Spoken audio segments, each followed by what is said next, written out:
দিনের বিভিন্ন সময়ে অজান্তেই আপনি সেই একই শিল্পগোষ্ঠীর ভিন্ন ভিন্ন পণ্য ব্যবহার করছেন। এটি একটি শক্তিশালী ব্র্যান্ড ইকোসিস্টেমের উদাহরণ। 1987 সাল, ঢাকার চারপাশে তখনও বিশাল ফাঁকা জমি। অনেকেই বলতো এখানে কেউ কোনোদিন শহর বানাতে পারবে না, কিন্তু একজন মানুষ সেই ফাঁকা জমির দিকে তাকিয়ে এমন একটি ভবিষ্যৎ দেখেছিলেন যা অন্যরা কখনো করতে পারেননি। তিনি শুধু জমি কেনেননি, তিনি কিনেছিলেন একটি স্বপ্ন। সেই স্বপ্নের নাম বসুন্ধরা। আজ আপনি যে টিস্যু ব্যবহার করেন, যে কাগজে লেখেন, যে সিমেন্ট দিয়ে ভবন তৈরি করেন, অট্টালিকা বানান, যে গ্যাসের রান্না করেন, এমনকি যে শপিং মলে ঘুরতে যান, এসবের পেছনে কোথাও না কোথাও রয়েছে বসুন্ধরা গ্রুপের উপস্থিতি। কিন্তু প্রশ্ন হলো, একটি রিয়েল এস্টেট কোম্পানি কিভাবে বাংলাদেশের সবচেয়ে বড় শিল্প সাম্রাজ্যগুলোর একটিতে পরিণত হলো? কি এমন ব্যবসায়িক কৌশল ব্যবহার করেছে তারা? কেন প্রতিবার নতুন ব্যবসায় নেমেও তারা সফল হয়েছে? এবং সবচেয়ে গুরুত্বপূর্ণ, আপনি যদি আজ একটি ছোট্ট ব্যবসা শুরু করেন, তাহলে বসুন্ধরা গ্রুপের এই যাত্রা থেকে কি শিখতে পারেন? আজকের ভিডিওতে আমরা ইতিহাস বলবো না, আমরা খুঁজে বের করব সেই ব্লুপ্রিন্ট যেটি একটি ছোট্ট প্রতিষ্ঠানকে কয়েক দশকের মধ্যে শত শত প্রতিষ্ঠানের বিশাল ব্যবসায়িক নেটওয়ার্ক রূপান্তরিত করেছে। তাহলে চলুন সময়ের চাকা ঘুরিয়ে ফিরিয়ে যাই 1987 সালে, যেখান থেকে শুরু হয়েছিল বাংলাদেশের অন্যতম বড় ব্যবসায়িক সাম্রাজ্যের গল্প। 1980 দশকের একটি ছোট্ট কোম্পানি থেকে সাম্রাজ্যের ভিত্তি। একটি প্রশ্ন ভাবুন, কেন মানুষ এমন সুযোগ দেখতে পায় যা অন্যরা দেখতে পায় না? 1980 এর দশকের শেষের বাংলাদেশ, দেশ তখনও উন্নয়নের পথে। ঢাকার জনসংখ্যা দ্রুত বাড়ছে, গ্রামের মানুষ কাজের সন্ধানে শহরে আসছে। কিন্তু একটি বড় সমস্যা ছিল, পরিকল্পিত আবাসনের অভাব। বেশিরভাগ মানুষ শুধু সমস্যা দেখেছিল, কিন্তু একজন উদ্যোক্তা সেই সমস্যার মধ্যে একটি বিশাল ব্যবসায়িক মডেল খুঁজে পেয়েছিলেন। ভাবুন তো, আপনি যদি জানতেন আজ থেকে 20 বছর পরে একটি নির্জন এলাকা হবে বাংলাদেশের অন্যতম গুরুত্বপূর্ণ আবাসিক অঞ্চল, তাহলে কি আজই সেই জমি কিনতেন না? এটাই ছিল দূরদর্শী চিন্তা। বসুন্ধরার প্রথমে বুঝেছিল বাংলাদেশের ভবিষ্যতের সবচেয়ে মূল্যবান সম্পদ হবে জমি এবং পরিকল্পিত নগরায়ন। তারা শুধু প্লট বিক্রি করেনি, তারা মানুষের কাছে একটি ভবিষ্যতের স্বপ্ন বিক্রি করেছিল। একটি নিরাপদ পরিবার, প্রশস্ত রাস্তা, পার্ক, স্কুল, মসজিদ এবং একটি পরিকল্পিত জীবন। এটাই ছিল তাদের প্রথম বড় সাফল্য। কিন্তু এখানেই শেষ হয়নি। কোম্পানি প্রথম ব্যবসায় সফল হয়ে থেমে যায়, বসুন্ধরা থামেনি। তারা বুঝেছিল যদি একটি ব্যবসার উপর নির্ভর করা হয়, তাহলে ভবিষ্যতে ঝুঁকি বাড়বে। ধরুন কোনো বছর রিয়েল এস্টেট বাজারে মন্দ এলো, তাহলে অনেক কোম্পানি ক্ষতির মুখে পড়বে। কিন্তু বসুন্ধরা অন্যভাবে চিন্তা করলো। তারা সিদ্ধান্ত নিল একটি ব্যবসার লাভ দিয়ে আর একটি ব্যবসা তৈরি করবে। এটাই ছিল তাদের সবচেয়ে বড় টার্নিং পয়েন্ট। প্রথমে কাগজ শিল্প, তারপর টিস্যু, তারপর সিমেন্ট, তারপর এলপিজি গ্যাস, এরপর খাদ্যপণ্য, স্টিল, মিডিয়া, শপিং, লজিস্টিক্স এবং আরও অনেক খাত। প্রতিটি নতুন ব্যবসা আগের ব্যবসাকে আরও শক্তিশালী করেছিল।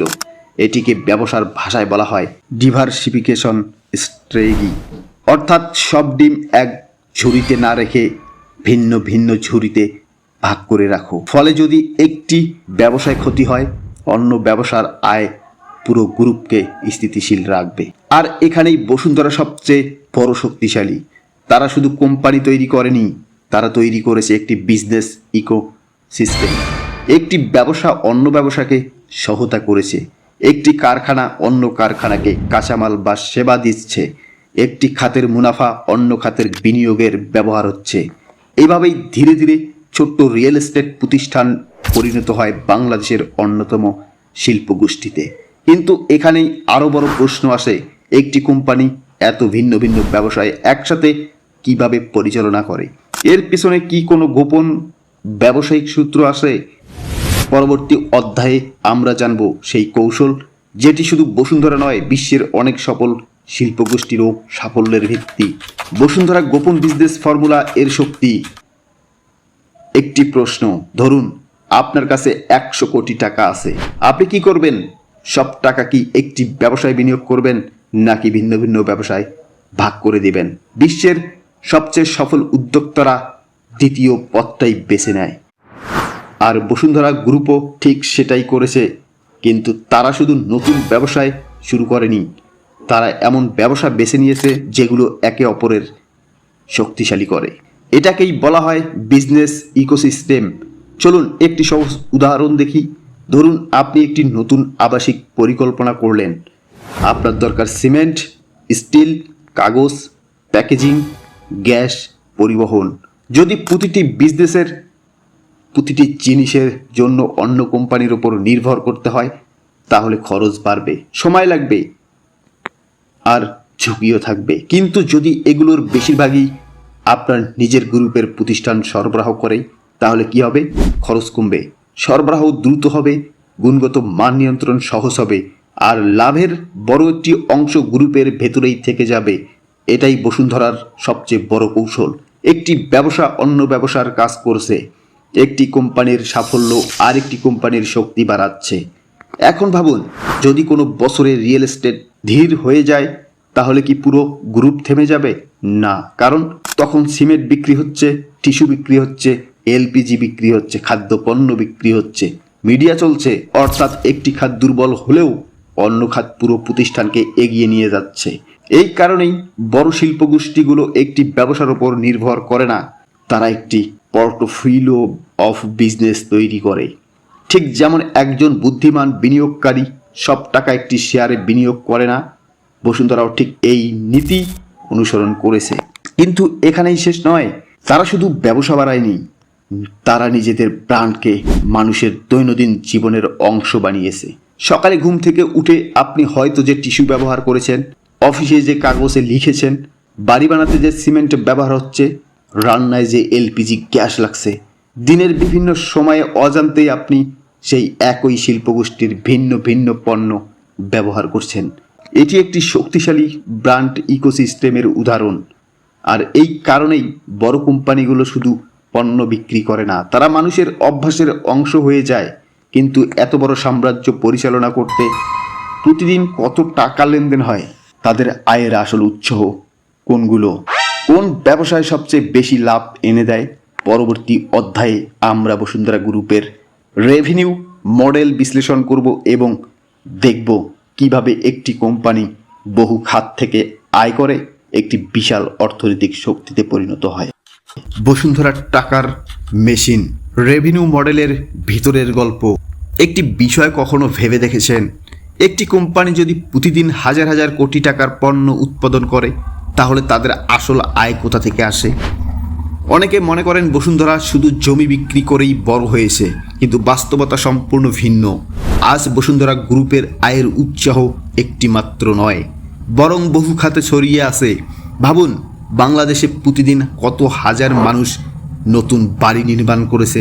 প্রতিটি ভবনের জন্য দরকার সিমেন্ট, আর সেই চাহিদার একটি বড় অংশ পূরণ করে বসুন্ধরা সিমেন্ট ব্যবসা। এখন বাড়ি তৈরির পর কি দরকার? দরকার টিস্যু, টয়লেট পেপার, কাগজ, খাতা, প্যাকেজিং, অফিসের কাগজ। এসবও আসে তাদের শিল্প প্রতিষ্ঠান থেকে। অর্থাৎ একজন গ্রাহক হয়তো বুঝতেই পারছে না যে দিনের বিভিন্ন সময়ে তিনি একই শিল্পগোষ্ঠীর বিভিন্ন পণ্য ব্যবহার করেছে। এটাই একটি শক্তিশালী কাস্টমার ইকোসিস্টেম। কিন্তু এখানেই শেষ নয়। রান্নার জন্য দরকার এলপিজি গ্যাস। দেশ জুড়ে হাজার হাজার পরিবার এবং ব্যবসা প্রতিষ্ঠান প্রতিদিন এলপিজি ব্যবহার করেছে। এই খাত থেকেও নিয়মিত আয় আসে। তারপরে আসে পরিবহন। ভাবুন, যদি প্রতিটি পণ্য অন্য কোম্পানির ট্রাক বা জাহাজে পাঠাতে হতো, খরচ কতটা বেড়ে যেত। তাই বসুন্ধরা ধীরে ধীরে নিজেদের লজিস্টিক্স এবং শিপিং সক্ষমতা গড়ে তুলেছে। ফলে উৎপাদন থেকে গ্রাহকের হাতে পণ্য পৌঁছানো পর্যন্ত পুরো চেইনের বড় একটি অংশ তাদের নিয়ন্ত্রণে। এখন আসি আরেকটি গুরুত্বপূর্ণ বিষয়ে। একটি কোম্পানি কেন সংবাদ মাধ্যমে বিনিয়োগ করে? এটি কি শুধু খবর প্রকাশের জন্য, নাকি এর পেছনে একটি ব্যবসায়িক কৌশল রয়েছে?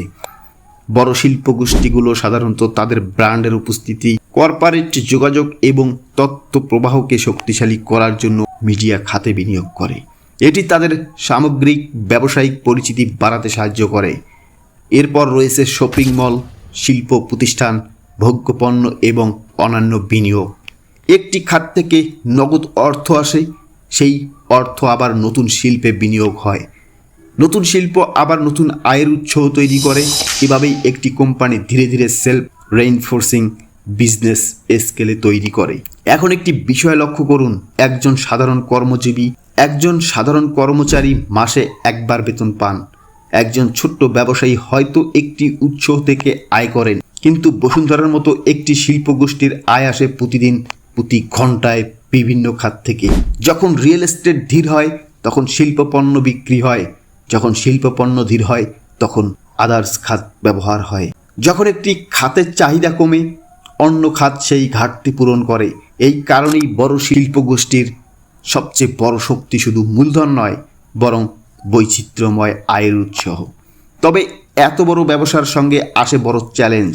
হাজার হাজার কর্মী, অসংখ্য কারখানা, বিভিন্ন শিল্প খাত, বাজারের ওঠানামা, সরকারি নীতির পরিবর্তন। এত বড় একটি সাম্রাজ্য পরিচালনা করা মোটেও সহজ নয়। তাহলে প্রশ্ন হলো, কিভাবে বসুন্ধরার এই বিশাল ব্যবসাকে পরিচালনা করে কি কি চ্যালেঞ্জের মুখোমুখি হতে হয়, আর ভবিষ্যতে তাদের জন্য সবচেয়ে বড় সুযোগ ও ঝুঁকি কোথায়? পরবর্তী অধ্যায়ে আমরা সেই দিকগুলো বিশ্লেষণ করব এবং দেখব একটি বড় শিল্প গোষ্ঠীর কিভাবে দীর্ঘ সময় ধরে নিজেদের অবস্থান ধরে রাখার চেষ্টা করে। সাম্রাজ্য গড়া যত কঠিন, টিকিয়ে রাখা তার চেয়েও কঠিন। একটি ব্যবসা শুরু করা কঠিন, কিন্তু একটি ব্যবসাকে 30 থেকে 40 বছর ধরে টিকিয়ে রাখা সেটা আরও কঠিন। কারণ ব্যবসার সবচেয়ে বড় শত্রু কোনো প্রতিদ্বন্দ্বী কোম্পানি নয়, সবচেয়ে বড় শত্রু হলো পরিবর্তন। যে কোম্পানি পরিবর্তনের সঙ্গে নিজেকে মানিয়ে নিতে পারে না, সময়ের সঙ্গে সঙ্গে সে পিছিয়ে পড়ে। ইতিহাসে এমন অনেক কোম্পানি ছিল যারা একদম বাজারে শীর্ষে ছিল, কিন্তু নতুন প্রযুক্তি, নতুন প্রতিযোগিতা এবং বদলে যাওয়া গ্রাহক চাহিদার সঙ্গে তাল মিলিয়ে চলতে না পারায় তারা হারিয়ে গেছে। তাহলে প্রশ্ন হলো, একটি শিল্প গোষ্ঠীর সামনে সবচেয়ে বড় চ্যালেঞ্জ কি? প্রথমত, বাজারের পরিবর্তন। আজ যে পণ্যের চাহিদা বেশি, 5 বছর পরে সেই পণ্যের চাহিদা কমে যেতে পারে। তাই প্রতিটি বড় কোম্পানিকে নিয়মিত নতুন বিনিয়োগ, নতুন প্রযুক্তি এবং নতুন কৌশল নিয়ে ভাবতে হয়। দ্বিতীয়ত, প্রতিযোগিতা। একটি খাতে সফল হওয়া মানেই সেই খাতে আপনি একা নন। দেশি এবং আন্তর্জাতিক উভয় ধরনের প্রতিষ্ঠানই বাজারে নিজেদের অবস্থান শক্ত করার চেষ্টা করে। তৃতীয়ত, ব্যবস্থাপনা। যখন একটি কোম্পানি বা একটি গ্রুপ, অসংখ্য প্রতিষ্ঠান, হাজার হাজার কর্মী এবং বহু শিল্প খাত থাকে, তখন শুধু পুঁজি নয়, দক্ষ নেতৃত্ব অন্যতম গুরুত্বপূর্ণ হয়ে ওঠে। একটি ছোট্ট ভুল সিদ্ধান্তের প্রভাব অনেক বড় হতে পারে।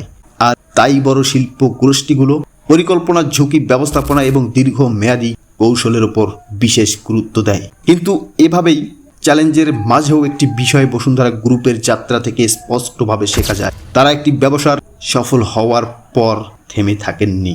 তারা নতুন খাত খুঁজেছে, নতুন বিনিয়োগ করেছে এবং সময়ের সঙ্গে সঙ্গে নিজেদের ব্যবসাকে সম্প্রসারণের চেষ্টা করেছে। এটাই বড় উদ্যোক্তাদের একটি সাধারণ বৈশিষ্ট্য।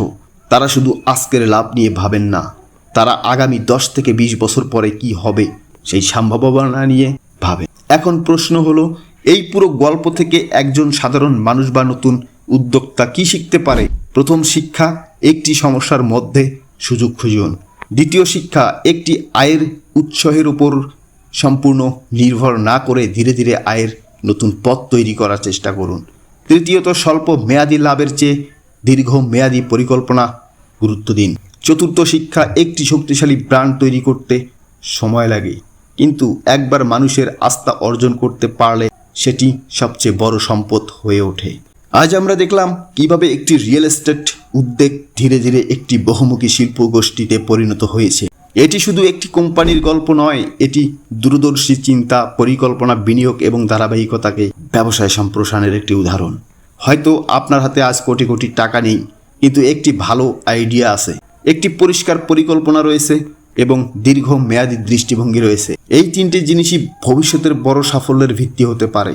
ভিডিওটি ভালো লেগে থাকলে বাংলাদেশের বড় বড় কোম্পানির বিজনেস মডেল এবং সফলতার গল্প এবং তাদের ব্যবসায়িক কৌশল নিয়ে এমন আরও ডকুমেন্টারি ভিডিও দেখতে চাইলে চ্যানেলটি সাবস্ক্রাইব করুন। পরবর্তী ভিডিওতে আমরা বিশ্লেষণ করব স্কোয়ার প্রাণ ও আরএফএল এর মতো বড় বড় কোম্পানিগুলো কিভাবে নিজেদের ব্যবসায়িক সাম্রাজ্য তৈরি করেছে।